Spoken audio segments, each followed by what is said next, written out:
वन्द्यां श्रीगुरुरा श्रीयुतपदकारा श्रीगुरुना वैष्णवांश्च श्रीरूपसाग्रजाता सहगण रघुनाथान्विता सजीवम् साद्वैतं सावधूतं परिजनसहितं श्रीकृष्ण चैतन्य देवं श्री राधा कृष्ण पादन सहगण ललिता श्री विशाखा सखींश्च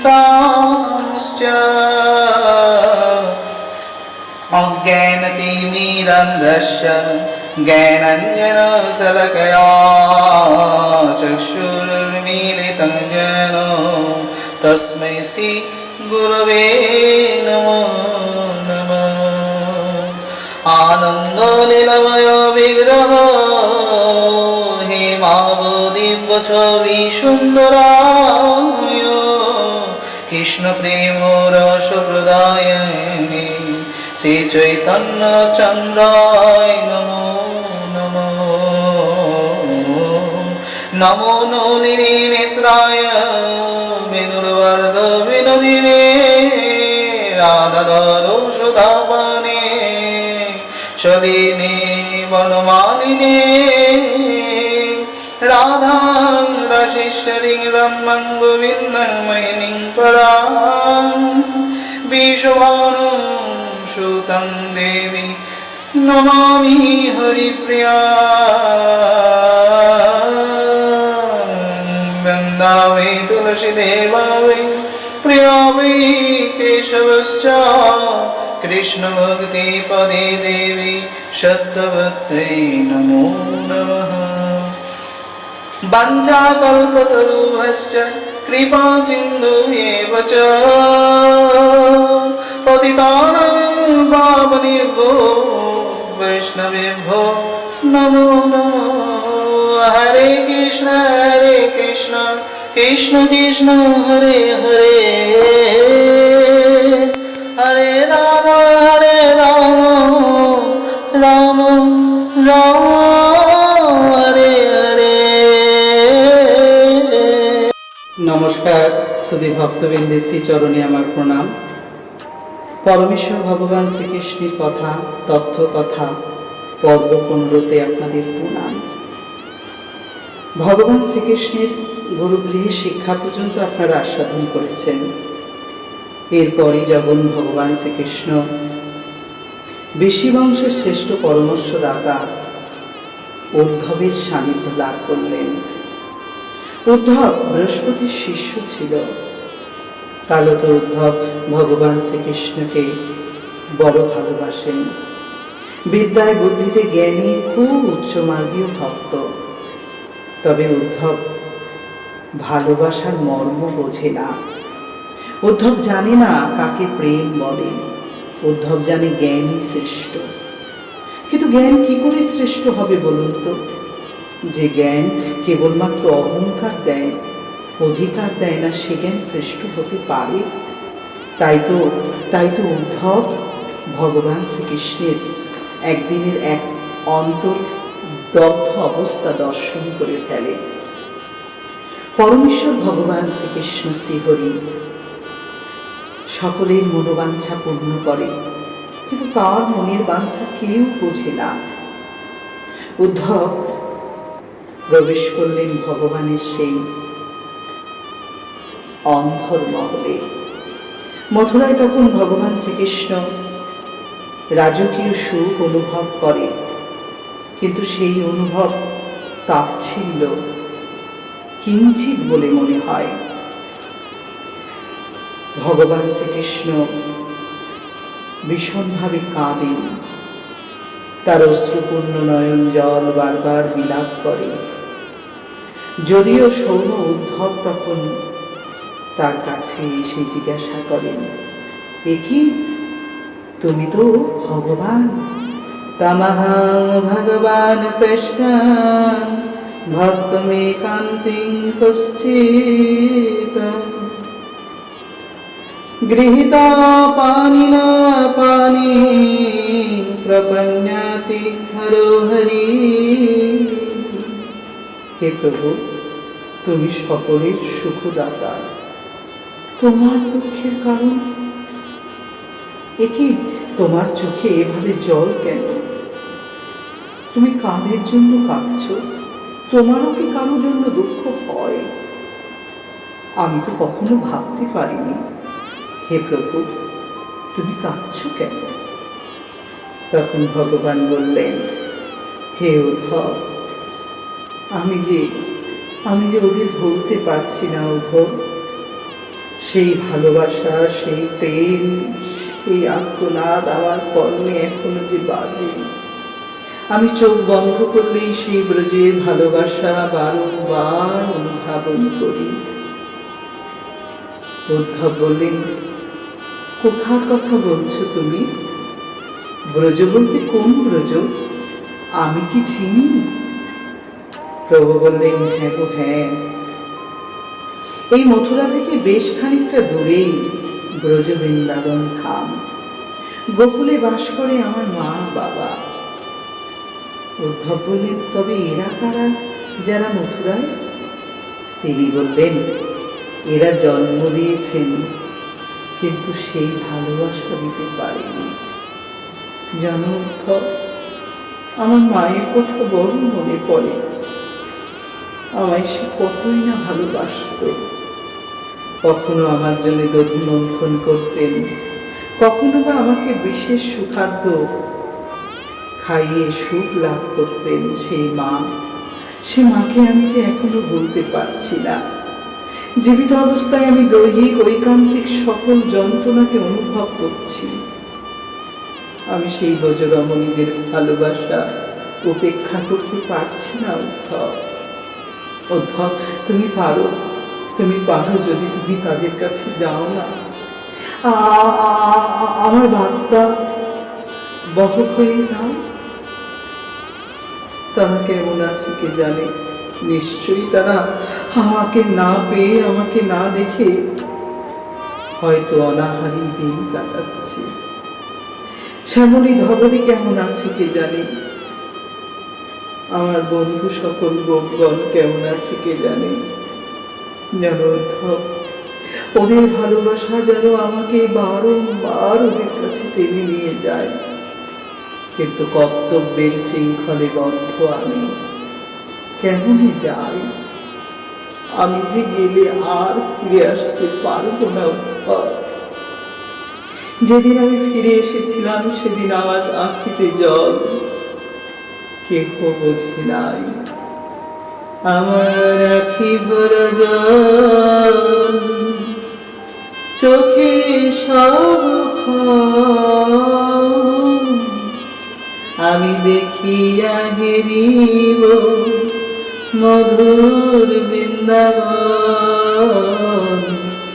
বলো কেমনি রহিব এখন? আখি ভরিয়ায় ওঠে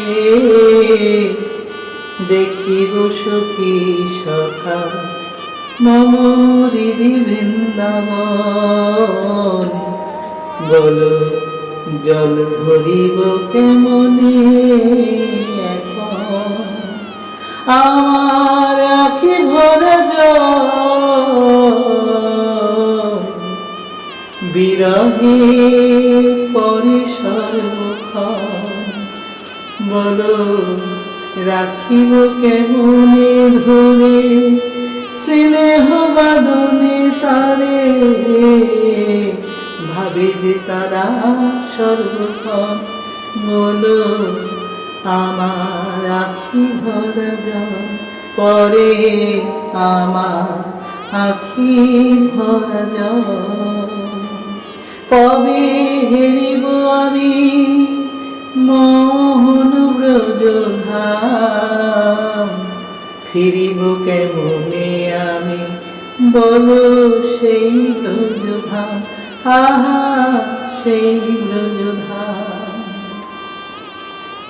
ভগবান বললেন, উদ্ধব, আমি গোপীদের বলে এসেছিলাম আমি ফিরে আসব, কিন্তু আমি এখন যে ফিরতে পারবো না উদ্ধব।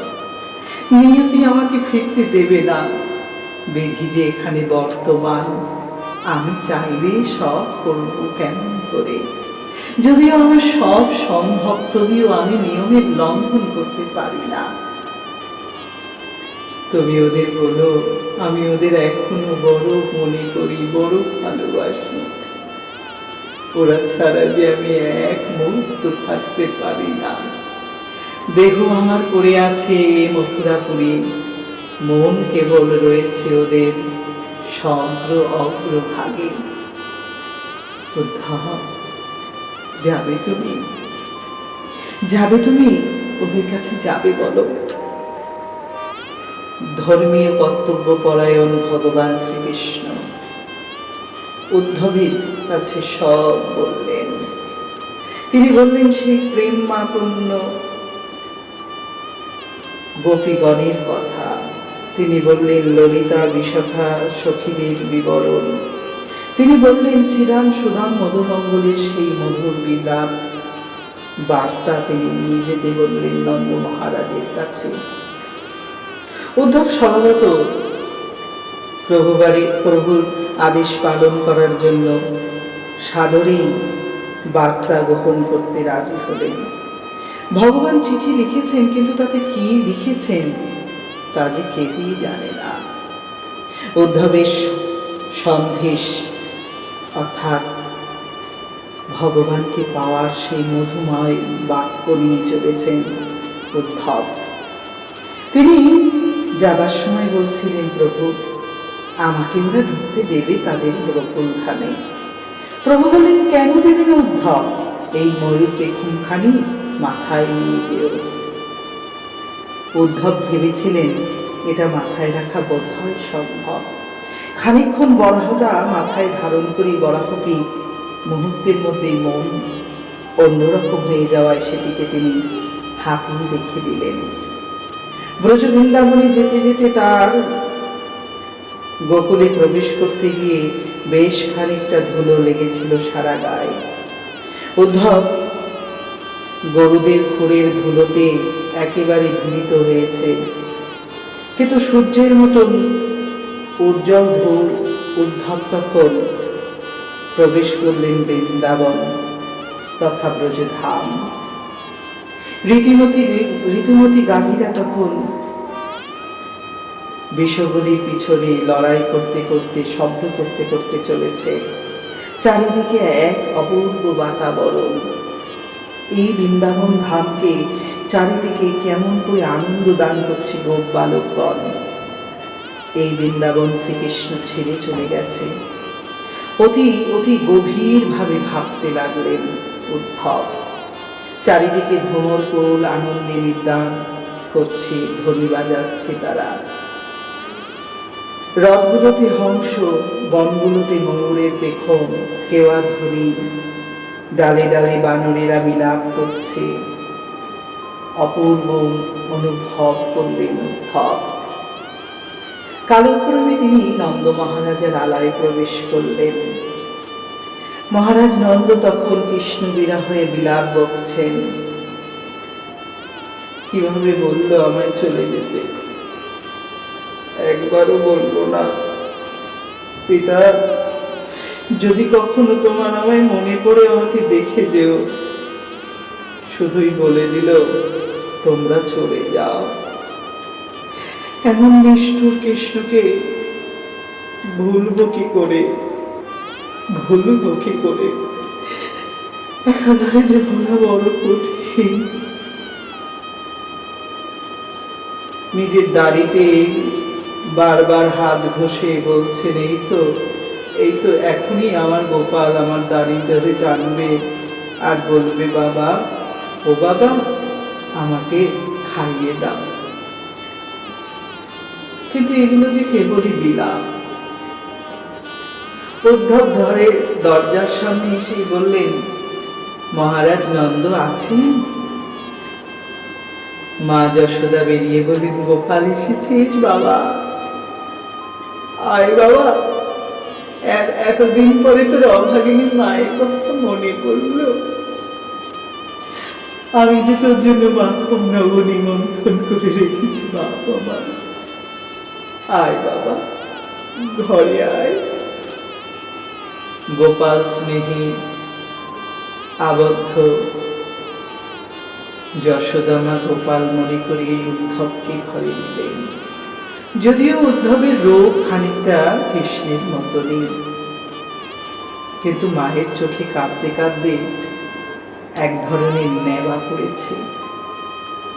জল যে কখনোই বন্ধ হয় না। ব্রজবৃন্দাবনের গোপ সখারা দাঁড়িয়েছিল যখন রাজপথে, তখনই উদ্ধব খানিকটা অনুভব করেছিলেন। কয়েকজন সখা একের পর এক পাহারা দেয়। কৃষ্ণ কাল বলেছে চলে আসবে, কাল বলে যে কতগুলো দিন চলে গেল। শ্রীরাম সখা হাতে একটা লাঠি নিয়ে দাঁড়িয়ে আছে, যদি কৃষ্ণ আসে আমরা তাকে মারব, বলবো আর বলবো আমাদের ছেড়ে আর কোনোদিন যাবিনি তো সখা। এই ভেবে সে রাজপথে দাঁড়িয়ে আছে। আর সেই রাজপথ থেকে যখন উদ্ধবের রথটা আসছিল তখন মনে করেছিল বোধহয় কৃষ্ণ আসছেন। তাই শ্রীরাম সবাইকে ডেকে ঝাঁপিয়ে পড়ল।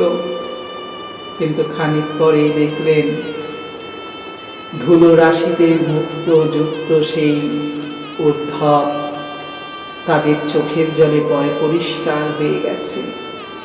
কারণ সেই শ্যামবর্ণ ধুলোরাশি বর্ণ ভগবান শ্বেত বর্ণ তো হতে পারে না।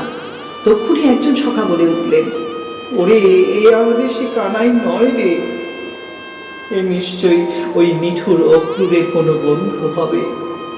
আমাদের প্রাণধন নিয়ে গেল যে, সে নিশ্চয়ই আমাদের আবার প্রাণধন চুরি করতে এসেছে। কে হে তুমি? কেন এসেছো এখানে?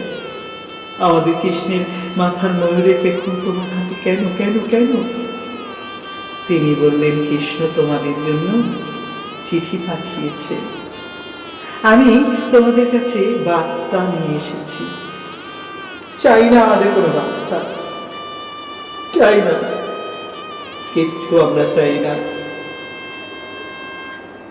শোনো, জানি না তোমার নাম, তবে তোমায় বলি, ওকে বলে দিও আমরা এই পথেই থাকবো। যতদিন পর্যন্ত না ও আসবে ততদিন আমরা এই পথ আগলে বসে থাকবো। নিশ্চয়ই একদিন ও আসবে আর আমাদের এই পথে ও দর্শন দেবে। উচিত বলেছিস সখা, ঠিকই বলেছিস। আমরাও ঠিক তাই করবো, জেনে রেখো। মধুমঙ্গল অর্জিত কিনি অংশমানেরা সকলে মিলে পথ আগলে বসে রইলেন। উদ্ধব বললেন, তোমরা এমন করে কেঁদো না, কৃষ্ণ তোমাদের কথা বারংবার মনে করেন। ও তো মিথ্যে প্রলেপ দেওয়া, জানো তো এই দুঃখে ওই প্রলেপ কোনো কাজ করে না। তুমি বুঝবে কেমন করে? তুমি তো ওই প্রেম আস্বাদন করনি। আমরা জানি আমাদের কত শত দুঃখে ও আমাদেরকে রক্ষা করেছিল, কতদিন কাঁধে করেছি, কোলে করেছি, কত না কি করেছি। কিন্তু সেই শুভ মুহূর্তে এত তাড়াতাড়ি শেষ হয়ে গেছে, যা আজও আমরা ভুলতে পারি না। চেষ্টা করি, কিন্তু কি ভোলা যাবে বলো? তুমি যাও, তোমার কাজে যাও। আমাদের বিরক্ত করো না। আমরা আমাদের ভাবটা নিয়েই পথে বসে থাকব। জানি আশায় চাষার মন ভরে, শুনেছি কোষাগার ভরে, আমরাও আশেই থাকতাম। বাঁশি যখন বাজবে সখাগণ নামে, যাব তখন চরণ অনুরাগ মানে। সখা বলে ডাকবে, যাব তার শনে। গোচরণের মধুর আচারণে, বিরহ দিয়া যে গো পরীক্ষিলাম মোদের। তাহারে বাড়িব প্রেমের রাধে। আসুক না, এবার এমন করে বাঁধবো তাকে যেতেই দেব না। বলি যেতে দেব না, যেতে দেব না সখা, যেতে দেব না। যাও তুমি, যাও গো, যাও, যাও গো রাজার পেয়াদা, তুমি যাও।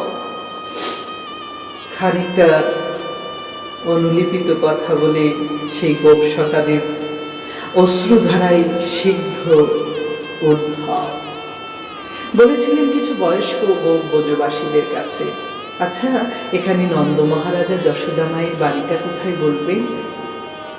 একজন বয়স্ক বৃদ্ধ লোক বললেন, হ্যাঁ গো, ওই যে জল দেখছো না বইছে নালা থেকে, পাহাড় থেকে বইছে যে জল, এই জল যে বাড়িতে শেষ হবে সেই বাড়িটাই হলো নন্দ মহারাজার। তিনি বললেন, এটা কি তার বাড়ির নালার জল? বলে, গেলেই বুঝতে পারবে, এ জল নালার নয়, তার বিরহ জ্বালার জল। পুত্র শোকে বিবহিত মা, বিরহে বিরহিত মায়ের জল।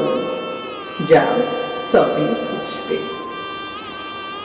এখন উদ্ধব ভালো করে বুঝতে পারছে ওই জল কত স্রোতে বইছে কেন। এ যে কোনো নদী নালার জল নয়, এ যে ভক্তি, বাৎসল্য, প্রেমের স্নেহ, বিরহের জল। উদ্ধব বললেন, আমি গোপাল নই মা, আমি আপনার ছেলের মন্ত্রী তথা মথুরার মন্ত্রী আমি, আমায় সে পাঠিয়েছে। নন্দ মহারাজ বললেন, ও বসো, তবে বসো, তুমি ক্লান্ত বটে, কৃষ্ণ তোমায় পাঠিয়েছে? আমাদের কৃষ্ণ? সে সময় বাহ্যজ্ঞান ভুলে গিয়ে তার চরণে কতবার মাথা ঠেকালো নন্দ মহারাজ। খানিক পর পদসেবা করলেন, চরণ ধুইয়ে দিলেন, আহার্য দিলেন, খুব সুন্দর সেবা দিয়ে বিশ্রাম করালেন। কিছুক্ষণ পরেই নন্দ মহারাজা বললেন, হে মহানুভব, নিশ্চয়ই বসুদেব ভালো আছেন, তার আত্মীয় স্বজনরা সবাই ভালো আছেন। আমাদের নয়নাধি কৃষ্ণকে, আমাদের নয়নাধি বলরামকে তারা নিশ্চয়ই খুব ভালোবাসবে, বাসবেই তো, আমাদের থেকে বেশি নিশ্চয়ই বাসে। কিন্তু কৃষ্ণ কি আমাদের কথা স্মরণ করে? তিনি কি কখনো তার মা, তার সখা সুহৃদবৃন্দকে স্মরণ করেন? সত্যি করে বলো, তার মায়ের ওই আর্তনাদ কি তার কাছে পৌঁছায়? স্বয়ং তিনি যার নাচ, সেই ব্রজমণ্ডলের কথা কি কখনো তিনি ভাবেন? ব্রজের লতা পাতা ধুলাধুলিরা যে বারংবার তাকে ভাবে। উদ্ধব, তিনি কি সেই গাবিদের কথা মনে করেন? বৃন্দাবনের অরণ্য গিরি গোবর্ধনের কথা তার স্মরণ হয়? আজ কয়েকটা বছর হয়েছে সে আমাদের ছেড়ে চলে গেছে। আমাদের মতন দরিদ্র মাতা পিতাকে সে নিশ্চয়ই ভুলে গেছে। আমাদের আত্মীয় স্বজন দর্শন করবার জন্য গোবিন্দকে একবারের জন্য ফিরে আসবে। উদ্ধব, তুমি বলো, সে কি আমাদেরকে একবারের জন্য দেখতে আসবে?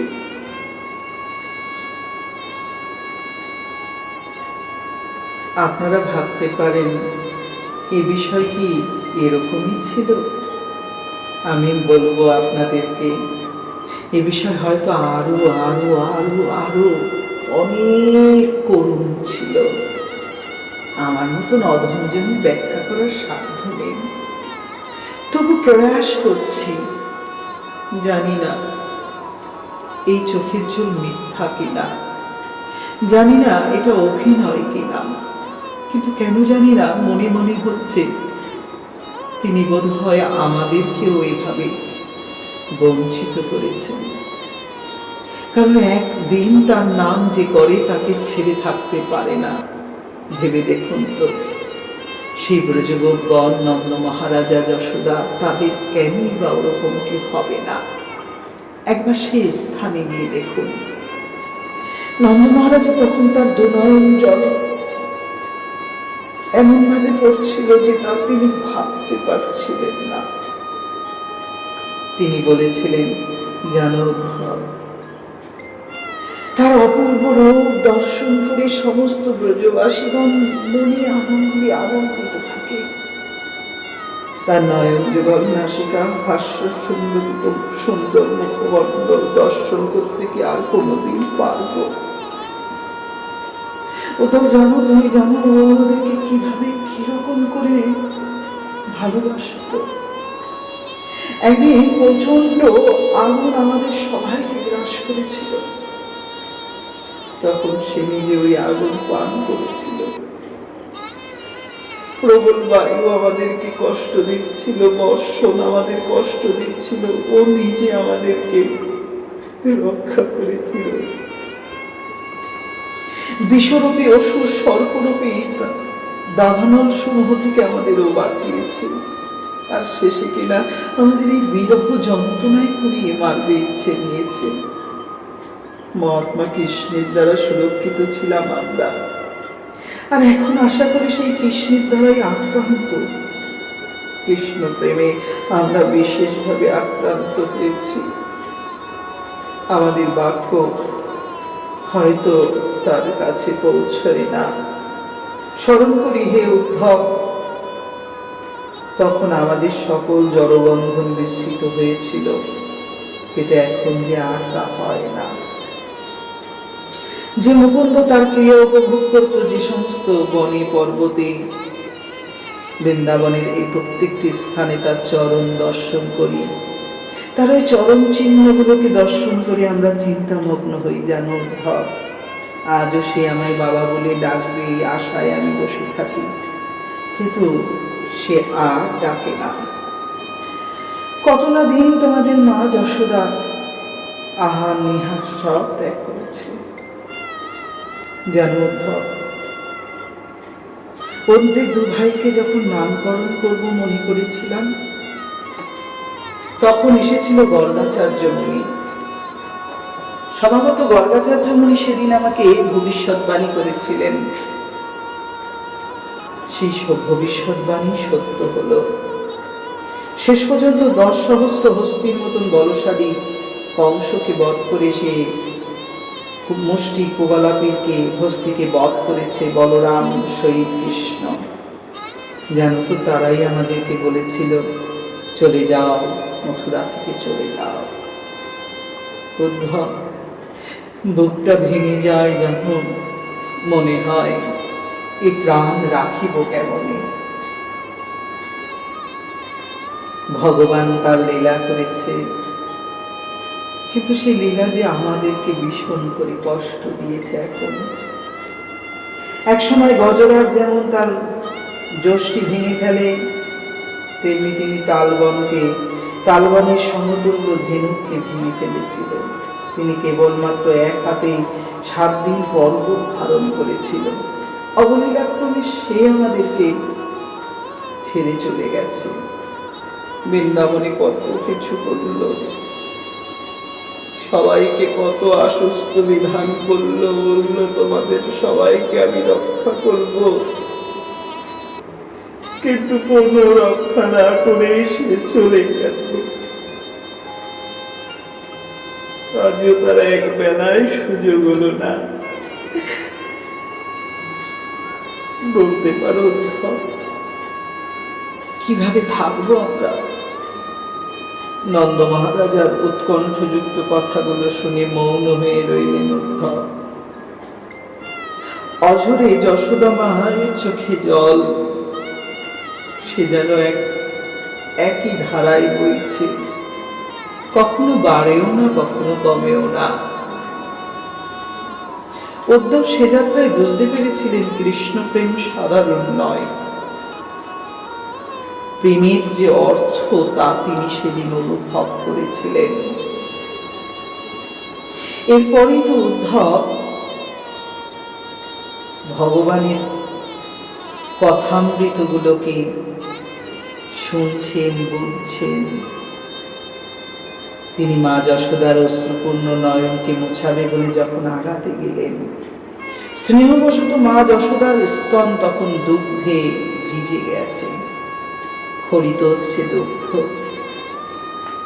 বলে উঠল, উদ্ধব, এ বেদনা কাকে শুধায় উদ্ধব? আমার গোপাল যে আমার কাছেই ছিল, কিন্তু সে কেন চলে গেল? বুঝি একদিন তাকে দড়ি দিয়ে বেঁধেছিলাম, তাই আমায় ছেড়ে চলে গেল। আমার বন্ধন ছিন্ন করে চলে গেল।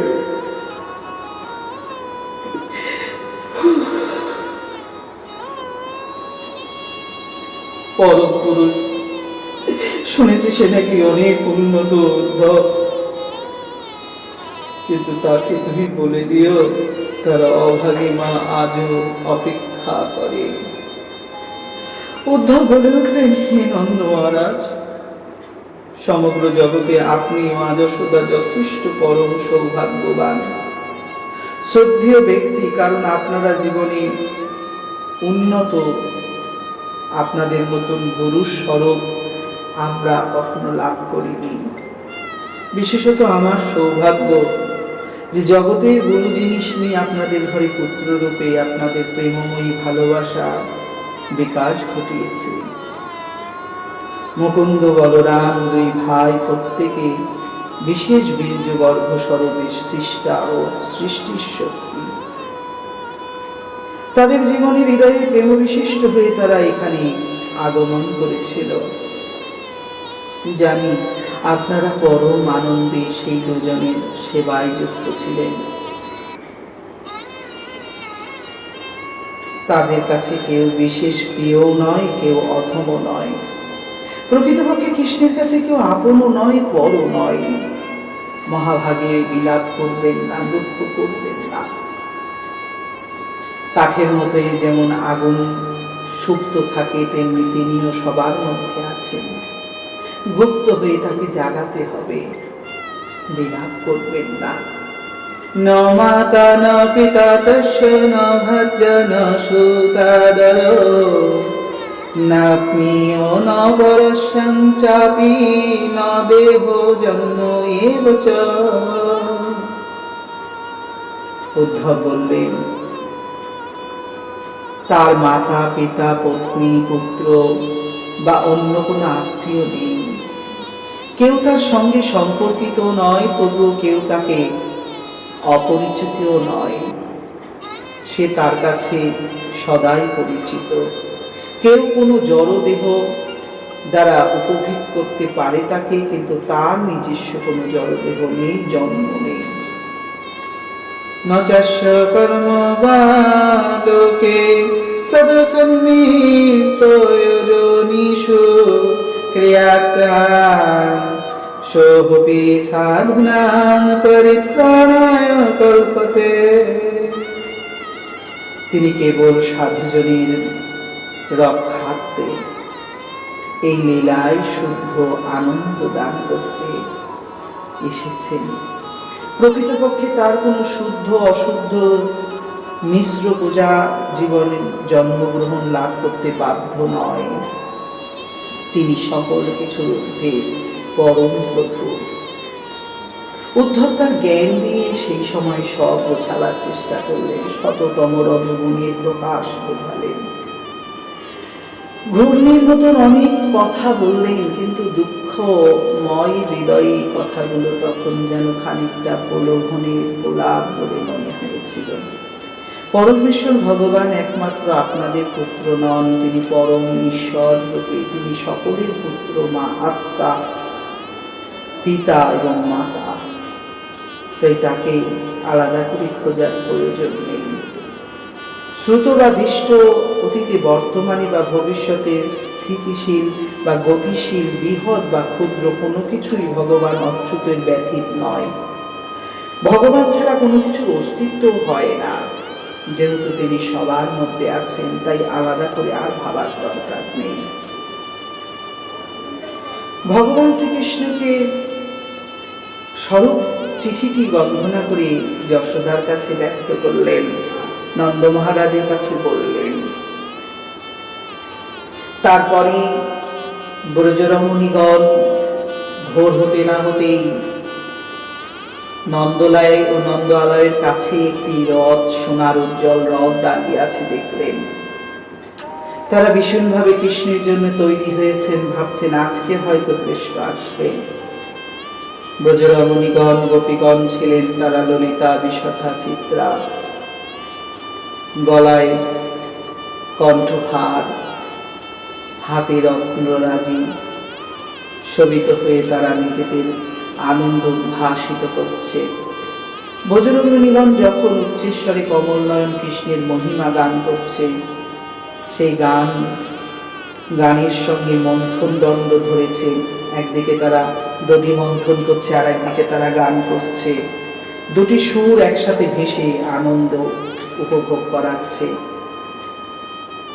এদিকে ভগবান শ্রীকৃষ্ণের আনন্দ অনুভব করবার জন্য তারা যে বিরহে বেতুল হয়ে আছেন, এমনই সময় তারা ছুটে এসেছেন নন্দলায়। সূর্য উদয় হতে না হতেই ব্রজবাসী গণ নন্দ মহারাজা দাঁড়িয়ে সেই সম্মুখে রথখানি দেখেই লক্ষ্য করে জিজ্ঞাসা করলেন, এই রথটি কার গো? কমলনয়ন কৃষ্ণ কি মথুরা থেকে ফিরে এসেছেন, কিংবা কংসের আকাঙ্ক্ষা যে পূর্ণ করেছে সেই অক্রূর সেই কি সম্ভবত ফিরে এসেছেন? নন্দ মহারাজ উত্তর দিয়ে বললেন, না। সে কি? তাহলে কে এলো? ওই অক্রূর আসেননি কি? নিশ্চয় সে এসেছে আমাদের মাংস দিয়ে তাকে সেবার জন্য, অত্যন্ত সন্তুষ্ট করার জন্য এসেছে। প্রভু পিণ্ডদান করবে, আমাদের পিণ্ডদান করবে প্রভু। স্ত্রীগণে বলা বলি করল। উদ্ধব সকালবেলায় প্রাতকালীন কর্তব্য সমাপ্ত করে এলেন। উদ্ধবের যে ভ্রম ছিল, সেই ভ্রম কাটবে কি করে? তাই উদ্ধব ভ্রমর সঙ্গীত স্বরূপ এই অধ্যায় আনন্দ অনুভব করলেন। ব্রজের যুবতীরা ভগবান শ্রীকৃষ্ণের অনুচরকে দর্শন করলেন, যার দুটি বাহু দীর্ঘ, নয়ন দুটি পদ্ম ফুলে নবীন পত্রের মতন, যিনি পীতাম্বর বস্ত্র ধারণ করেছে, একটি ফুলের মালা ধারণ করে তাদের সামনে গিয়ে দাঁড়িয়েছেন, যেন মনে হয় অবিকল কৃষ্ণের মতন। কিন্তু পরে তারা বুঝতে পারলেন এটি কৃষ্ণ নয়, উত্তম শ্লোক ভগবান শ্রীকৃষ্ণের কোন এক দূত। শ্রীকৃষ্ণের পাদপদ্ম আশ্রয় করে উদ্ধবের চতুর্দিকে তারা ভিড় করলেন এবং সালজ্জ ভাবে মস্তক অবনত করে লজ্জা হাস্য দৃষ্টিপাতের দ্বারা মধুর বচনে গোপীগণ উদ্ধবকে সম্মান জানালেন এবং তাকে বললেন, লক্ষ্মীপতি কৃষ্ণের বার্তাবাহক রূপে তোমাকে আমরা চিনতে পেরেছি। একটি নির্জন স্থানে চলো, তোমার সাথে অনেক কথা বলার আছে। এবং একটি নির্জন স্থানে নিয়ে গোপীরা বললেন, আমরা জানি আপনি যদুপতি কৃষ্ণের একান্ত সেবক এবং আপনার প্রভু নির্দেশে আপনি এখানে এসেছেন। তিনি তার পিতামাতাকে সন্তোষ প্রদান করতে ইচ্ছুক। এছাড়া ব্রজের সমস্ত গোচরণ ভূমি কোনো কিছুই তিনি স্মরণযোগ্য বিবেচনা করবেন বলে মনে করি না। বাস্তবিক কোনো মুনি ঋষির পক্ষে পরিবারের সদস্যদের স্নেহবন্ধন ছিন্ন করা খুবই কঠিন, তাই বোধ হয় তিনি আপনাকে পাঠিয়েছে। পক্ষান্তরে তিনি আপনাকে কেবলমাত্র তার মাতা পিতাকে সন্তুষ্ট করার কথা বলেছে। কিন্তু জানেন আপনি, নির্ধন মানুষের কাছে কেবল একটাই ধন, সেটা হলো অবলম্বন শক্তি। মনুষ্য যেভাবে অন্যায় করে সেও যে করতে পারে এটা ভাবিনি। কখনো কখনো ত্যাগ শুনেছি, কিন্তু এভাবে পরিত্যাগ করে তা বুঝিনি। জানো তো সে আমাদের কিভাবে ত্যাগ করেছে, যেরকম একটা শিক্ষকের কাছে ছাত্র শিক্ষা লাভ করার পরে শিক্ষককে ত্যাগ করে, যজ্ঞের সময় ব্রাহ্মণকে সাদরে বরণ করে যজ্ঞ সমাপ্ত হলে তাকে পুরোহিতকে দক্ষিণা দিয়ে ত্যাগ করে, একটি গাছে ফল শেষ হয়ে গেলে, ফুল শেষ হয়ে গেলে ভ্রমরগণ তাকে যেমন ত্যাগ করে, একটি গৃহপালিত পশু যদি মরে যায় তখন তাকে ত্যাগ করে, দুগ্ধবতী গাভীর দুগ্ধ শেষ হয়ে গেলে তাকে যেমন ত্যাগ করে, উপভোগ্য রমণীদের প্রেমকেও তিনি ত্যাগ করেছে। ভাবতে পারো কেমনই রব। এইভাবে ভগবানের কথা বলতে বলতে নয়নে জল, ভগবান গোবিন্দের প্রতি কাম মনোবাক্য পূর্ণ করে নিবেদন করছেন গোপীগণ। তাদের সমস্ত দৈনন্দিন ক্রিয়াকর্ম সব বাদ রেখে তারা কৃষ্ণের সেই দুধ উদ্ধবের মাঝখানে এসে উপস্থিত হলেন। উদ্ধব বললেন, আমার কিছু বলার ছিল বলে আগে আমাদেরটা শোনো। তুমি বলবে তো কৃষ্ণ নেই, তবে জেনে রেখো কৃষ্ণ আমাদের কাছে আছে। ওই দেখো আমাদের প্রধান নায়িকা রাধারানী বসে আছে, চেয়ে দেখেছো তার চুলগুলোকে বেঁধে দিচ্ছে। উদ্ধব আশ্চর্য হয়ে গেলেন, কি দেখলাম?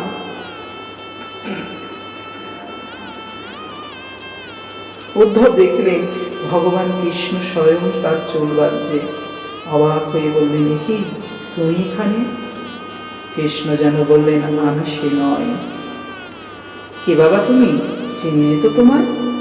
আমি কেবল এনার দাস, একেবারে সেই রাধারানীর সেবাতে সম্পূর্ণ সমর্পিত সেই কৃষ্ণ।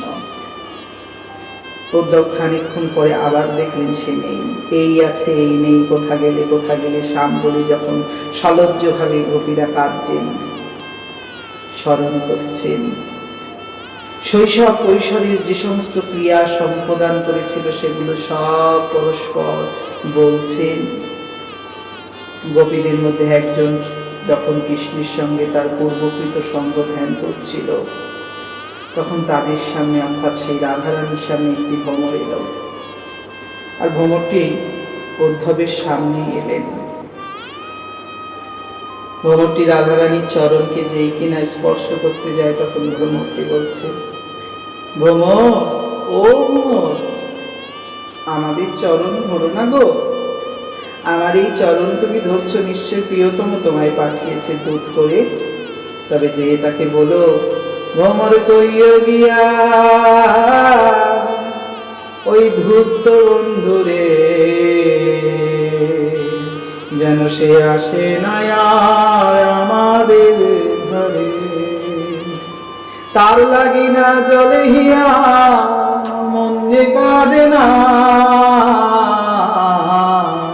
তারে ভুলতে পারি না গো ভ্রমর, এ হলো না ভ্রমর, কইও তারে গিয়া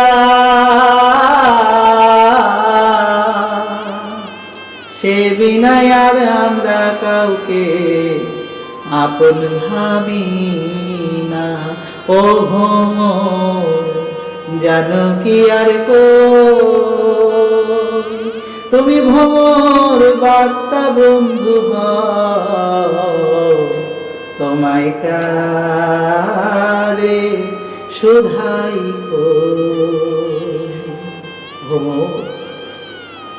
ভ্রমর গো। গোপী বললেন, হে ভ্রমর, তুমি ধ্রুত বন্ধু, তুমি ওই ধূতের বন্ধু, তুমি নিশ্চয়ই আমাদের এই কুমকুম বিলিপ্ত একটু কুমকুম তোমার মুখে করে নিয়ে তাকে স্পর্শ করাবে। না গো, না না না না, তাকে এসব দিও না, তাকে এসব দিও না, তাকে এসব দিও না। কৃষ্ণের মালা ভর্ষিত করে তুমি আনন্দ দেবে তাকে। মথুরার নারীরা যে অনেক ধনী, তাই তাদের সেবা ফেলে কেমন করে খায় আসবে কানা। তিনি যে তোমাদের মতন এক দূতকে প্রেরণ করেছে, তুমিও যেমন কোনো গাছে ফল ফুল শেষ হয়ে গেলে আর ফিরে আসো না, সেও আমাদের প্রীতি ভালোবাসা শেষ হয়ে গেছে বলে আর ফিরে আসে না। উপহাস্য করে এমনভাবে গোপীরা বিলাপ করলেন। একবার মাত্র মোহিনী সুধা সুধা নাম পান করে আমাদের মন প্রাণ সব বেজে উঠেছে। সহসাই আমাদেরকে তিনি পরিত্যাগ করে চলে গেছেন। ঠিক যেমন তুমি কিছু ফুলের মধু ত্যাগ করে খানিকক্ষণ পর সেই ফুলকে ত্যাগ করো, সেভাবেই সে চলে গেছে। দেবী পদ্মা স্বেচ্ছায় সে তার পদসেবা করে। হায়, নিশ্চয়ই সে তার ওই প্রবঞ্চনাময় রূপকে সে যে মাঝে মাঝে প্রবঞ্চনা তথা প্রবঞ্চনা দেয়, তা সেও বোঝে না। ভ্রমর, ভ্রমর, হে ভ্রমর, তুমি এখানে গৃহহীন মানুষদের সামনে যদুপতির সম্বন্ধে এত গান করছো। করো না। এ সকল প্রসঙ্গ আমাদের কাছে পুরাতন সংবাদ। ভালো হয় তুমি তার নতুন সখীদের সামনে গিয়ে তার সম্বন্ধে গুণগান গাও। আমরা আর চাই না। যাদের স্তনে তপ্ত বাসনায় এখন তিনি উপশম করছে, সেই সমস্ত রমণীদের নিশ্চিত তোমার অভিষ্ট তোমাকে প্রদান করবে। যাও, তুমি তাদের কাছে যাও। ওই মথুরার সমস্ত ভাগ্যবতী রমণীদের কাছে যাও, আমাদের কাছে এসো না। স্বর্গমর্ত কিংবা পাতাল কোনো কানি নয়, রমণীন রমণ দুঃখ দুষ্প্রাপ্ত হয়। স্বর্গমর্ত কিংবা পাতাল যে কোনো একটা জায়গায় ওনার সাথে রমণ করুক তারা, কিন্তু কেবলমাত্র গরুবাগ দিয়ে কটাক্ষবাগ মধুহাস্য দিয়ে আমাদের মন চুরি করে সেই পরমেশ্বর তার চরণ ধুলি উপাসনা করে। কি করে করে বলতে পারো? আমাদের কি দুঃখ দিয়ে শেষে আমাদের চরণ ধুলি নিজে গায়ে মারবে? সেটি হতে দেব না। সে তুলনায় আমাদের স্থানটি কোথায় তা আমরা নিজেরাও জানি না। কিন্তু যারা দিনজন, তারা অত্যন্ত আনন্দে সেই উত্তম শ্লোকের নাম কীর্তন করতে পারে, আমরা পারি না। তাই তো আমাদের ছেড়ে দিয়ে চলে গেলেন। আমাদের পাদদয় থেকে তোমার মস্তক সরাও ভ্রমর, তোমার মস্তক সরাও বলছি। আর মাথাটা রেখো না, আমরা জানি তুমি কি করছো। তুমি দক্ষতার সঙ্গে মুকুন্দের কাছ থেকে কূটনীতি শিখে এসেছো, তাই না? এখন তুমি তোমার তোষামোদের মাধ্যমে বাক্যসহ দূত রূপে এখানে এসেছ। কিন্তু তার জন্য যারা তার প্রতি পুত্র গৃহ বন্ধু সব ত্যাগ করেছে, তিনি সেই একজন অকৃতজ্ঞ মাত্র। তিনি এতই অকৃতজ্ঞ যে আমি কেন এখন এখানে সঙ্গে উপস্থিত তাও বুঝি না। আর তুমি বলছো এর সাথে সন্ধি করতে? না, আমি সন্ধি করতে পারবো না। ভ্রমর, তুমি চলে যাও। এখানে পতি পুত্র এবং আত্মীয় স্বজন মানে কিন্তু অন্য কিছু ধরবেন না। একাধারে পতি ত্যাগ মানে স্বামীকে ত্যাগ নয়, পুত্র ত্যাগ মানে ছেলেকে ত্যাগ নয়, অন্য সম্বন্ধকে ত্যাগ, সম্বন্ধ অন্য কেউ নয়। দেহের পতি হলো দেহের মধ্যে থাকা ভাবনা, কাম। দেহের পুত্র হলো তার মধ্যে থাকা রিপুগণ। এক কথায় ভাবনাই দেহের পতি, রিপুই দেহের পুত্র। আর আত্মীয় স্বজন হলো ইন্দ্রিয়গণ, যারা তাকে সম্পূর্ণরূপে ত্যাগ করেছিল, সেই রাশে শিক্ষা লাভ করেছিল, তারপরেও সেই অকৃতজ্ঞ রূপে স্বয়ং ভগবান কৃষ্ণ তাদের ছেড়ে দিয়ে চলে গেল। প্রকৃতপক্ষে সে যে কি চাইল তা তারা বুঝতে পারল না। একজন ব্যাধির মতন তিনি নিষ্ঠুরভাবে পক্ষে হত্যা করে। একটা হরিণকে শিকার করার জন্য একজন বেদ একটা গান বাজনা বাজায়, গান শুনিয়ে মোহিত করে, তারপরে তাকে মেরে ফেলে প্রাণে। যেন উদ্ধব আমাদের খুব এভাবে মেরেছে। বাজাইলা বাঁশিকে গো ভাঙা গুঞ্জতে, বাঁশি শুনি হৃদয় যেন কাঁদিয়া ওঠে। বাঁশি বাজে অবিরাম ডাকে রাধা রাধা নাম, তবু না বুঝি রাধা করে অভিমান। বাজালে বাঁশিকে গো নীরব কুঞ্জেতে, আখি মেলে দেখিও যে বাজায় বাঁশি, খানিকেরই করেছে মোদের অভিলাষী। বাঁশি কেন বাজো বলো রাধে বলিয়া, কেন তুমি বাজো বলো শ্যামের পক্ষ নিয়া, কেন তুমি বাজো বলো শ্যামের পক্ষ নিয়া। বাজো কেন বাঁশি আমাদের করে হতবাক প্রয়াসী। আর বাজে না ভ্রমর উদ্ধব, আর বাজে না সেই বাঁশি। আমাদের প্রাণ সব নিয়ে সে মুহূর্তের মধ্যে আমাদের ছেড়ে চলে গেছে, কিন্তু আমরা যে তাকে আর মনে করি না, মুখে বলছি, কিন্তু সেই বিষয়ের কথা আজও পরিত্যাগ করতে পারি না। কৃষ্ণ নিয়মিত যে সকল লীলা সম্প্রদান করতেন, শ্রবণ করা সেই কর্ণদয়ে অমৃতময় স্বরূপ, বিন্দু বিন্দু মাত্র যেই আমাদের ঘাম পড়ত তিনি নিজে এসে তা মুছিয়ে দিতেন। এক এক সময় এক এক রকম ভাব ধরতেন। দিন গৃহে পরিবারে দীনতার সহিত আমরা ত্যাগ করি, দরিদ্র ভিক্ষুকের মতন আমরা এদারে ওদারে গোবিন্দের ধ্বনি শুনতে ঘুরে বেড়াই। বৃন্দাবনের পাখিরা উদাসীন ভাবে ঘুরে বেড়ায়, আমিও ঘুরে বেড়াই, কিন্তু সেই কখনোই আসে না। উদ্ধব প্রকৃতপক্ষে প্রতারণাপূর্বক কথাগুলি সত্য বলে বিশ্বাস করা আমাদের ঠিক যেন মূর্খ কৃষ্ণসার মৃগের মতন হয়েছে।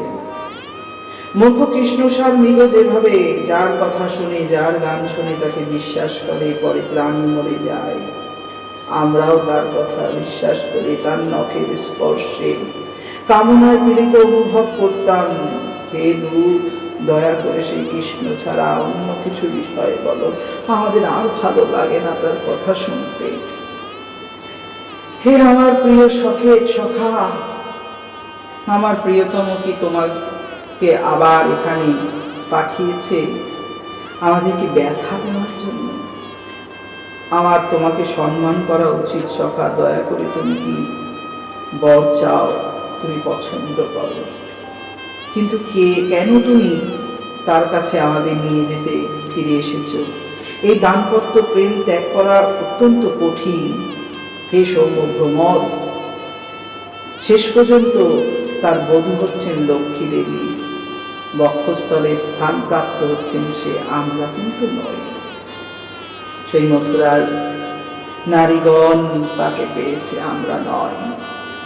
হে উদ্ধব, অত্যন্ত অনুশোচনার বিষয় যে শ্রীকৃষ্ণ এখন মথুরায় বাস করে।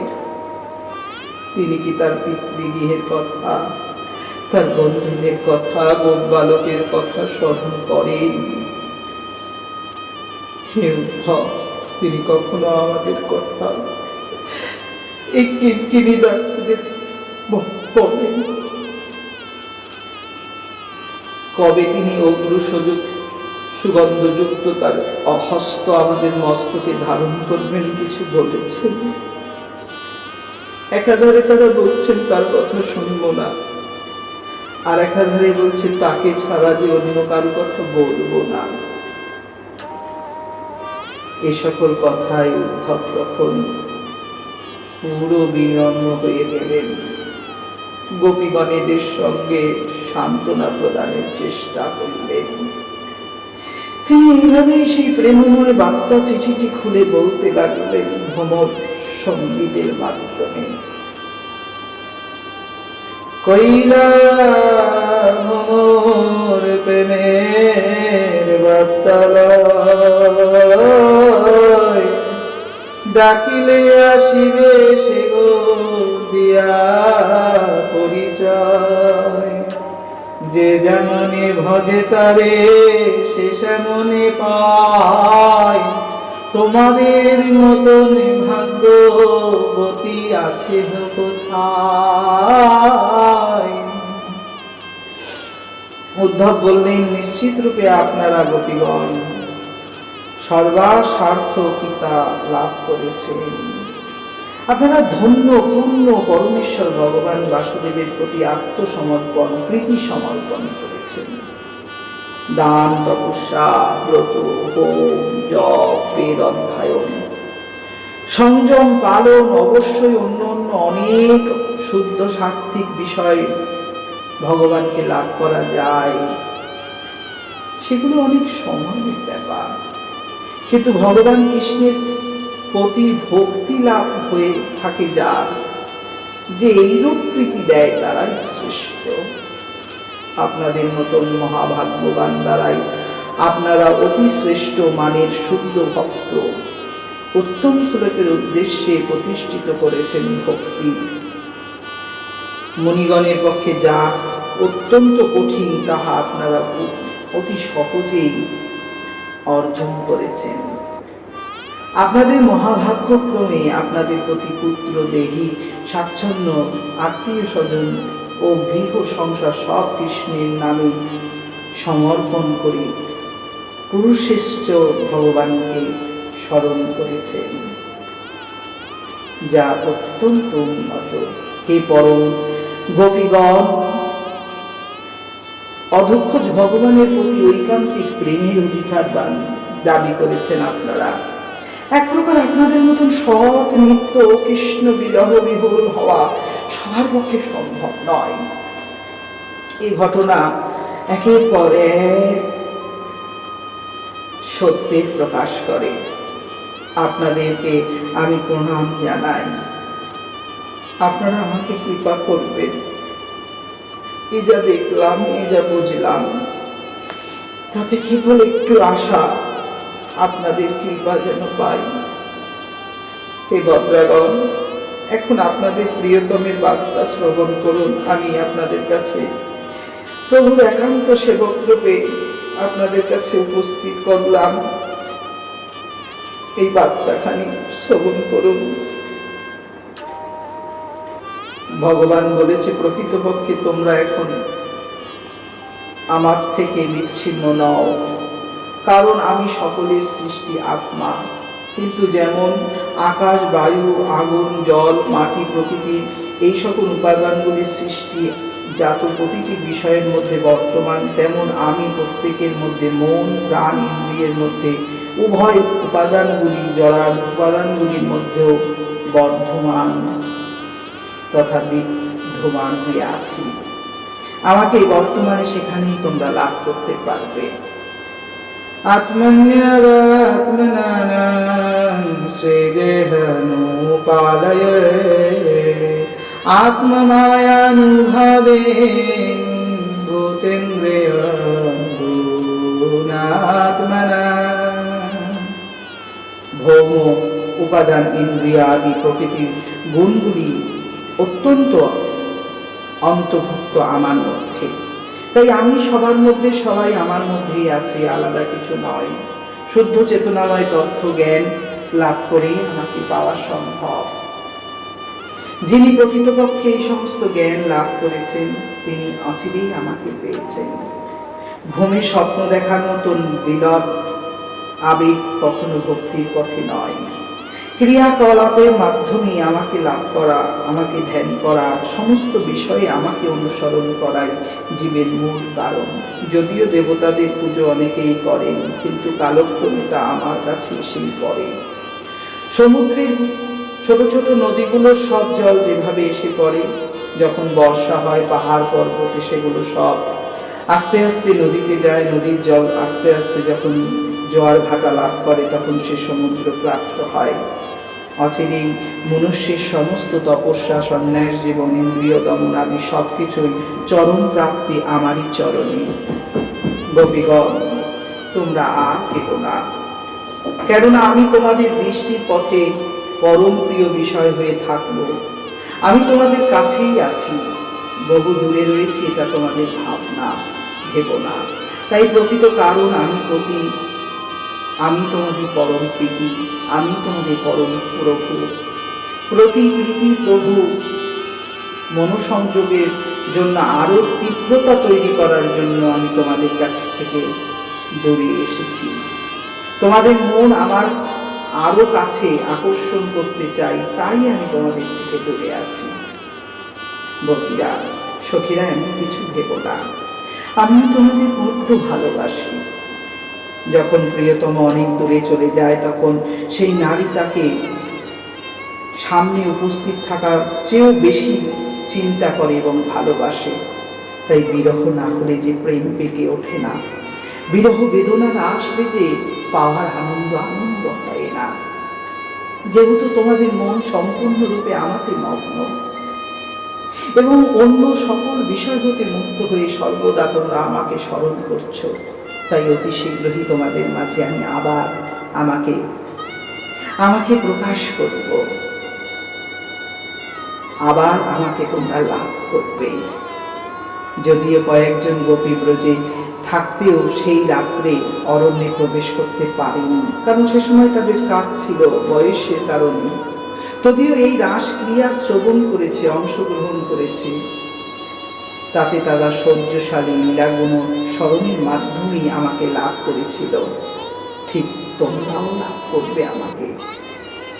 ব্রজের রমণীরা তারা প্রিয়তমের মাঝখান থেকে এই পরম আত্মতত্ত্ব আস্বাদন করলেন, উদ্ধবের কাছ থেকে সেই চিঠি শুনলেন।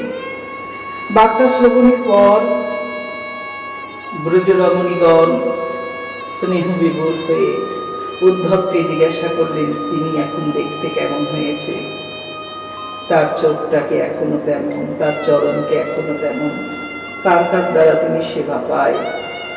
বেবকুল নয়নে শ্রীকৃষ্ণের কথাই তারা বলেন। গোপীগণ বলেন অত্যন্ত শুভ যে যদুগণ নির্যাতনকারী সেই কংসকে তিনি বধ করেছেন, এখন তিনি ভালোই আছেন। তিনি আমাদের শুভাকাঙ্ক্ষী হয়ে আপনাদের ভ্রমর তথা উদ্ধবকে পাঠিয়েছে। আপনারা প্রশ্ন করতে পারেন ভ্রমরই বা কে, উদ্ধবই বা কে? দুটোই ভ্রান্ত চিন্তা। অবিদ্যাই ভ্রমর, যে বৈষ্ণবতা বোঝে না, প্রেম বোঝে না, সেই তো ভ্রমর। সেই ভ্রমর উদ্ধব স্বরূপে এসেছিলেন বিদ্যার জ্ঞান নিয়ে, কিন্তু পরে বৈষ্ণব বৈরাগ্য লাভ করেছিলেন তিনি। সে সময় রমণীরা বলেছিলেন জ্যেষ্ঠ ভ্রাতা বলরাম পুর রমণীদের নিয়ে আনন্দ করছে, সে আনন্দ প্রকৃতপক্ষে আমাদের প্রাপ্য, কিন্তু আমরা পেলাম না। আমাদের মনে হয় সেই রমণীরা তাদের উদার দৃষ্টি দিয়ে স্নিগ্ধ সজল হাস্য করে তাকে নিজেদের পক্ষে করে নিয়েছে। ভালোই হয়েছে। শ্রীকৃষ্ণ সমস্ত প্রকার দাম্পত্য বিষয় দক্ষ জানত। পুরো রমণীদের প্রিয়তম হয়ে উঠবে অল্প কদিনেই। এখন যেহেতু তিনি তাদের মোহিত বাক্য ইন্দ্রিয়ের আনন্দ অনুভব করিয়ে ইঙ্গিতের দ্বারা আবৃত করে রাখবে, তাই কিভাবে তিনি আবদ্ধ না হয়ে পারবেন বলতো? আমাদের ভক্তি তো আর অতটা উন্নত নয়। ধর্মপ্রাণ উদ্ধব পুরো নারীদের সঙ্গে কথাবার্তার সময় গোবিন্দ কখনো আমাদের কথা স্মরণ করবেন কি? তিনি যখন তাদের স্বচ্ছন্দের কথা বলবে, তিনি কখনো কি আমাদের এই গ্রাম্য কন্যাদের কথা উল্লেখ করবেন কি? না, আর করবে না। একবার মন যদি যায় বিষণ্ণতায়, তবে কি আর তাকে কাছে পাওয়া যায়? ভাঙা কাছে লাগে না আর জোড়া, জানি ভাই, লাগলে জোড়া দাগ যে কবু মিটিতে না চায়, মিটিতে না চায়।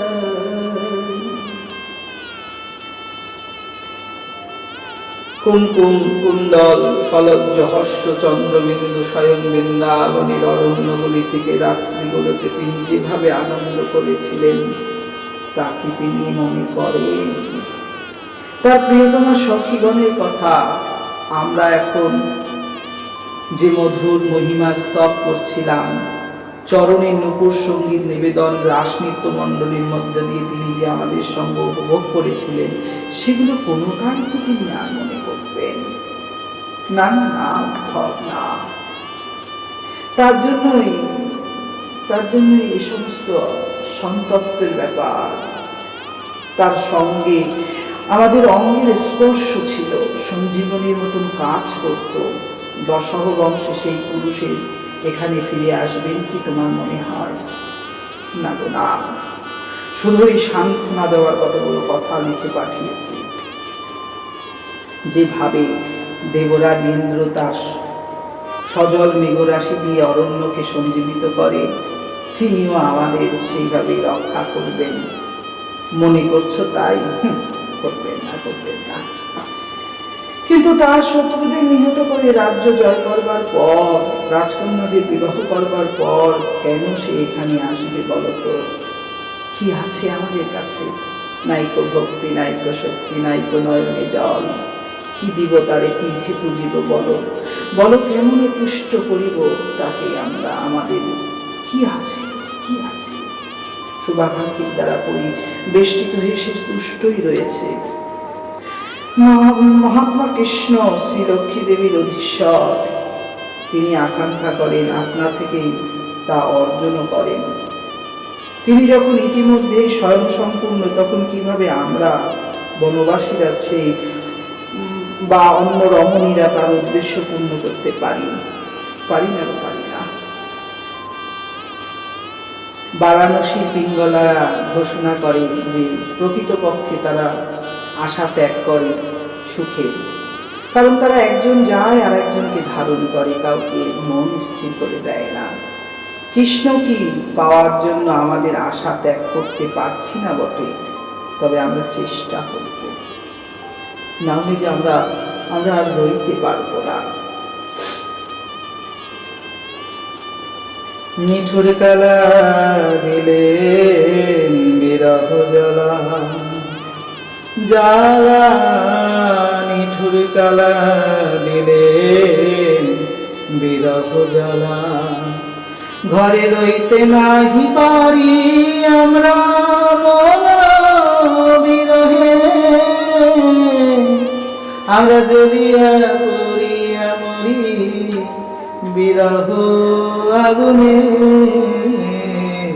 নিঠুর কালা দিলেন মোদের বিরহ জ্বালা, জ্বালার জলে যমুনার জল শুকাইয়া যায়, নয়নেতে সদাই সে জল বাইয়া গড়ায়।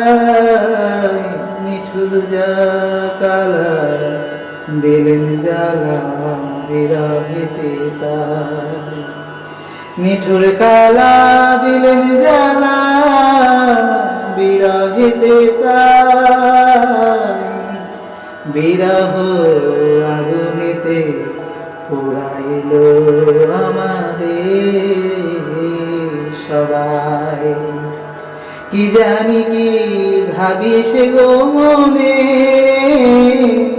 দিলেন জ্বালায় এমন করে গোপনে, জ্বালায় যে আর ভুলতে নাই পারি তারও চরণ, বুঝি এর চেয়েও ভালো ছিল মায়াবাদী মরণ, নিঠুর কালা দিলেন জ্বালা বিরহ, নিঠুর জ্বালায় জ্বালায় কালা বিরহে এখন, নিঠুর কালা দিলেন জ্বালা বিরহে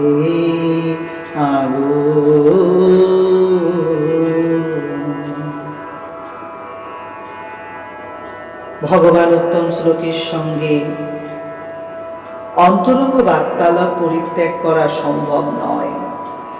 সে অনন্ত আনন্দ জানো গোপীগণের প্রাণধন। হে প্রিয় উদ্ধব, যখন কৃষ্ণ এখানে সংকর্ষণের সঙ্গে থাকতো, আনন্দ করত, পর্বত নদী বন গাভী বংশীধ্বনি উপভোগ করতাম, কি যে আনন্দ পেতাম, সবই নষ্ট করে দিয়ে গেল। এই সমস্ত কিছুই নিরন্তর আমাদের নন্দের পুত্রের কথা মনে করিয়ে দেয়। বাস্তবিক আমরা যেহেতু কৃষ্ণের বিদ্য লক্ষাদি পদচিহ্ন দর্শন করেছি, তার সেই দিব্য চরণ দিব্য লক্ষণাদির পদচিহ্ন দর্শন করে তাকে কখনো আমরা ভুলতে পারিনি। আমরা এইভাবেই বলি, হে নাথ হে রমানাথ ব্রজনাথি নাশম, মুগ্ধ মগ্ন মুগ্ধ গোবিন্দ কুকুলং ব্রিজানান্যবাত।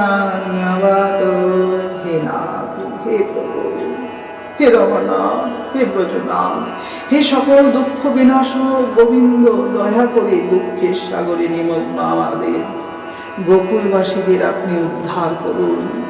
যেন এভাবেই বলি, কখনো কখনো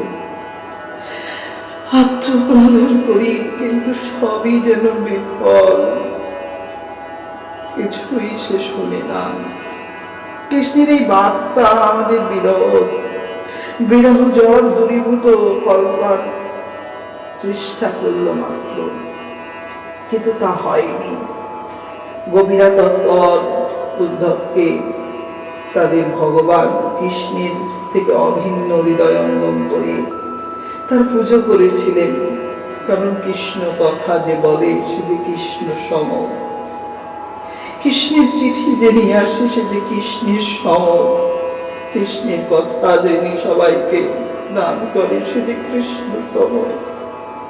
কৃষ্ণ লীলা বিষয়ক কীর্তন করার মাধ্যমে গোপীগণ দুঃখে নিরসন করে উদ্ধব সেখানে কয়েক মাস থাকলেন। এইভাবেই তিনি গোকুলের সমস্ত মনুষ্যের মধ্যে আনন্দ বিধান করেছিলেন। যদিও নন্দ্রব্রজে উদ্ধব যতদিন বাস করেছিলেন ব্রজবাসীগণের কাছে তা ক্ষণকাল বলে মনে হয়েছিল, জানেন, আসলে ভক্ত সঙ্গ তো ক্ষণকালই মনে হয়। উদ্ধব পাকাপাকি ভক্ত হয়েছিলেন। উদ্ধব সকল সময় কৃষ্ণের নিয়ে আলোচনা করতেন। ভগবান শ্রীহরির সেই দাস ভোজন রমণীদের নদ পর্বত উপত্যক্ষ পুষ্পবন বৃক্ষসমূহ সব তিনি বৃন্দাবনবাসীদের সঙ্গে কৃষ্ণের কথা স্মরণের মাধ্যমে অনুপ্রাণিত হয়ে আনন্দ অনুভব করেছিলেন। এভাবেই গোপীদের সর্বক্ষণ কৃষ্ণ নিমগ্ন থেকে অস্থিরতা দর্শন করে উদ্ধব বিশেষ প্রীত হলেন এবং তাদের প্রতি সকল শ্রদ্ধা নিবেদন আকাঙ্ক্ষা করে তিনি তাদের এইভাবে গান করে বলেছিলেন। উদ্ধব গেয়ে গেয়ে বলেছিলেন, পৃথিবীর সমস্ত মানুষের মধ্যে গোপীগণ বাস্তবিকই যে রূপ ধারণ করেছে সার্থক তাদের এই রূপ। তাদের শ্রী গোবিন্দের জন্য অবিশ্রাম পূর্ণতা অর্জন করেছে, তারা প্রেমের দ্বারা প্রেম পূর্ণ হয়েছে, তারা জড় অস্তিত্বকে ভীত সন্তুষ্ট, তাছাড়া মহামুনি ঋষিগণের পক্ষে যা সম্ভব না, তাদের শুদ্ধ প্রেমের দ্বারা তা সম্ভব করে ফেলেছেন। ব্রহ্মাও যা পারেননি তা তারা করেছেন। ব্রাহ্মণদের রূপে জন্ম নিয়েও যা সম্ভব নয় তা তারা সাধারণ গোপী বেশি করেছে। তারা তাদের উত্তম, তাদের এই ভালোবাসা সত্যি, তারা সত্যই পরম আনন্দিত। উদ্ধব সত্যকে পুনঃ অনুমোদিত করে সব গোপীদের মাঝখানে তাদের প্রকৃত স্বরূপ ঘটনা বর্ণনা করে বলেছেন। এবং তিনি বলেছেন, যদি তুমি পারো এই পরম গোপীদের মনোবাঞ্ছা পূর্ণকারী ভগবানের কাছে তিনি বলবেন, এরকম একটা কথা বলেছিলেন। পরমেশ্বর ভগবান শ্রীকৃষ্ণের উদ্দেশ্যে, গোপীদের উদ্দেশ্যে কথা বলতে বলতে উদ্ধব একসময় বলে বসেছিলেন, আমাকে কৃপা করবেন, আমি যেন এই বৃন্দাবনের গুল্মলতা হতে পারি, তরুলতা হতে পারি, আমি যেন এই বৃন্দাবনের ধ্বনি শুনতে পারি। কারণ এই লতারা লতা নয়, এই গুল্মলতা গাছপালারা কেউ গাছপালা নয়, সকলে কৃষ্ণ ধুলা লাভ করেছে। এভাবেই তিনি বলতে বলতে আরো কিছুক্ষণ নন্দ মহারাজকে বন্দনা করলেন। আমি নন্দ মহারাজের ব্রজরমণীদের পদধূলি নিরন্তর বন্দনা করি। এই গোপী যখন উচ্চেশ্বরে কৃষ্ণ মহিমা কীর্তন করে, তখন তার ধ্বনি ত্রিভুবনকে পবিত্র করে। দশাহ বংশ উদ্ধব তারপর নন্দ মহারাজ মা যশোদা গোপীদের কাছ থেকে বিদায় অনুমতি দিলেন। তিনি যখন সকলের কাছ থেকে বিদায় যাচ্ছেন, তখন সকলেই তার রথে আরোহণ করলেন।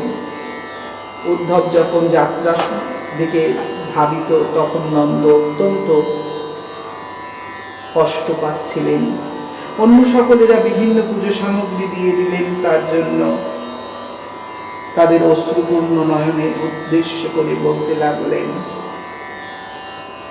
নন্দ এবং অন্যান্য গোপেরা বললেন, আমাদের সমস্ত মানসিক ক্রিয়াকলাপ যেন সর্বদা কৃষ্ণপাদ পদ্মে আশ্রয় গ্রহণ করে, আমাদের বাক্য সর্বদা যেন তার নাম কীর্তন করে, আমাদের দেহ যেন সর্বদা তার প্রতি প্রণত থাকে এবং তার সেবা করে।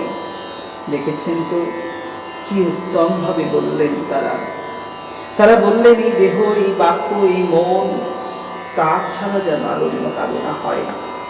আমাদের কর্ম অনুযায়ী আমরা এখন ভগবানের ইচ্ছায় এই জগতে এই দুঃখ লাভ করব এবং ভ্রমণ করব। আমাদের শুভকর্ম দান যেন সর্বদা আমাদের কৃষ্ণের জন্য প্রেম প্রদান করে। হে নরাধীপ, আমরা যে আপনার কাছে প্রার্থনা তাকে বলবেন। ভগবান শ্রীকৃষ্ণের জন্য ভক্তি প্রকাশ সমূহ বালকগণ এইভাবে সম্মানিত করে উদ্ধবকে তখন কৃষ্ণের সুরক্ষাধীন মথুরা নগরীতে প্রত্যাবর্তন করতে দিলেন। ভূমিতে প্রণতি নিবেদন করে উদ্ধব ব্রজবাসীদের গভীর ভক্তির কথা কৃষ্ণের কাছে বর্ণনা করলেন। উদ্ধব বসুদেবের, বলরামের এবং উগ্রসেনের কাছেও এই কথা যখন বলেন, তখন সকলের চোখে জল। শ্রদ্ধায় অর্পিত মন ধীরে ধীরে নির্মল হয়ে উঠল। সকলে বললেন, ওহে কৃষ্ণ, তুমি কি পারো না? একসময় উদ্ধব ঘরে গিয়ে কৃষ্ণকে একটু একা একা বললেন, আমার নাম আজ থেকে উদ্ধব নয়। কি নাম তবে তোমার? আমার নাম গোপীদাস। গোপীদাস? কেন, কি করে নাম হলো? বলে, তুমি সব জেনেও না জানার ভান করছো। সেদিন তোমার এক চোখে জল দেখে আমি ভেবেছিলাম তুমি বোধহয় কোনো কিছু বলতে চাইছো, কিন্তু এটা তা নয়। প্রকৃতপক্ষে তুমি সকলের সবই বোঝো। তবে কেন তুমি ওদের এত কাঁদাচ্ছ? কেন তুমি ওদের এত বিরহ দগ্ধ জ্বালা দিচ্ছ? ফিরে যাও ব্রজবাসীদের কাছে। তুমি জানো না, তুমি ছাড়া ওরা কত কষ্ট পায়। তিনি বললেন, ফিরে গেলেই তুমি খুশি? বলে, আমি খুব খুশি হব প্রভু। আমি যে ওদের কথা দিয়েছিলাম আমি তোমাকে ওদের কাছে নিয়ে যাব, চলো আমার সাথে চলো, কেউ জানবে না আমি তোমায় নিয়ে যাব। কৃষ্ণ বললে, একটু দাঁড়াও। তুমি চক্ষুটা বন্ধ করো, আমি একটু গুছিয়ে নেই। উদ্ধব চোখ বন্ধ করে ভাবলেন বোধহয় কৃষ্ণ তার সঙ্গে যাবে।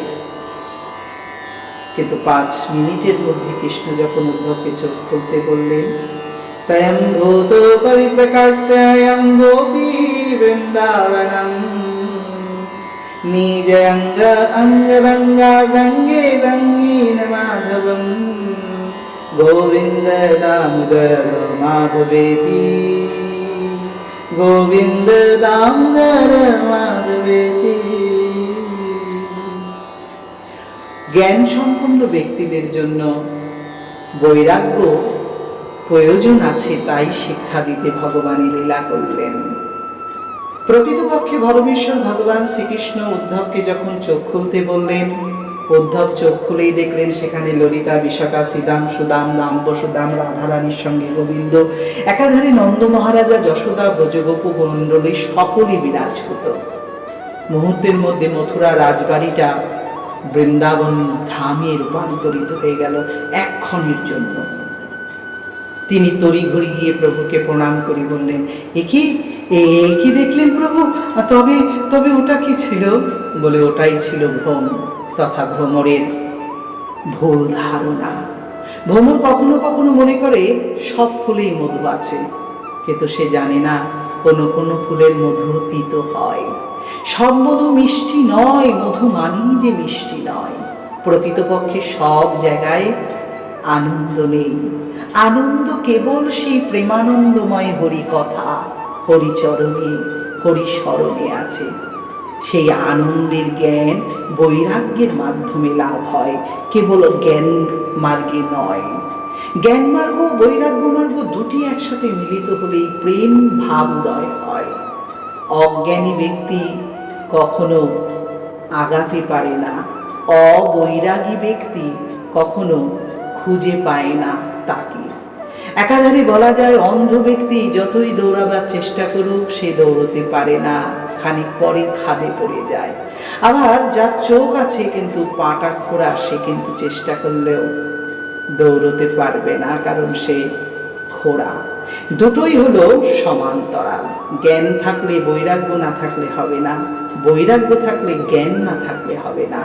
এই দুইয়ের সম্মিলনই ছিল ভ্রমর গীত তথা জীবনের সঙ্গের সঙ্গীত।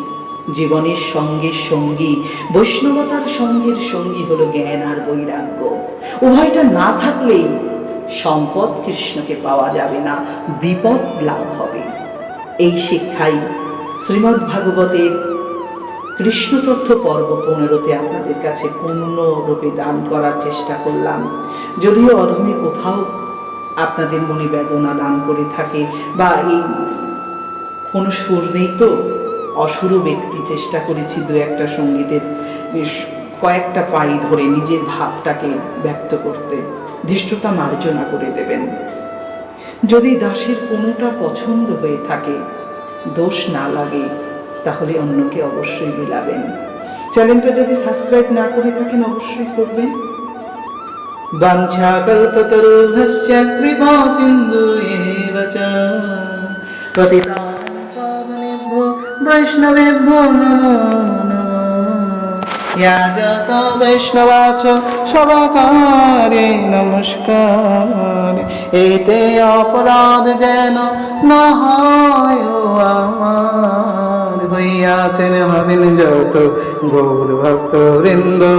একবার রাধা কৃষ্ণ প্রেমানন্দে বল রাধে গোবিন্দ।